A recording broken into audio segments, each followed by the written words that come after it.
State House lawmakers are expected to vote this afternoon on a bill that would add a broad definition of anti-Semitism to state law.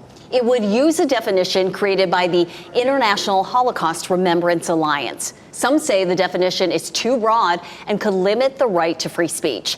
WRAL Capitol Bureau Chief Laura Leslie was at the two dueling news conferences this morning. Laura.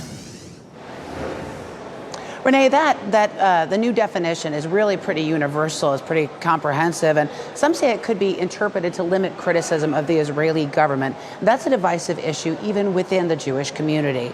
State lawmakers gathered with local Jewish leaders this morning to promote the bill.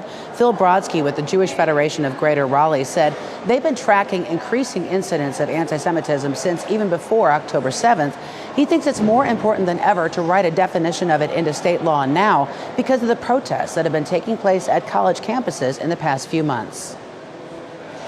Watching them, the Jewish community has been stunned by the overt hatred we are seeing on signs, the intimidation targeted at students solely because they are Jewish, and the calls for Israel's destruction.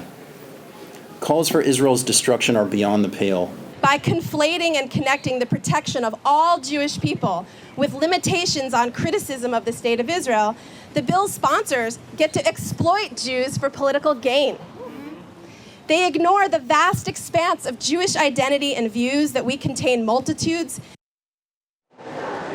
Abby Lublin with Carolina Jews for Justice said the bill has done nothing to stop anti-Semitism in the 31 other states that have already adopted the definition. She doesn't think it will help here either, but it will allow law enforcement to crack down on protests against Israel's military tactics in Gaza.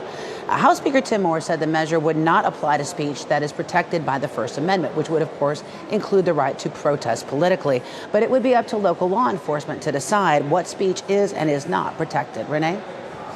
Laura Leslie live at the Legislative Building.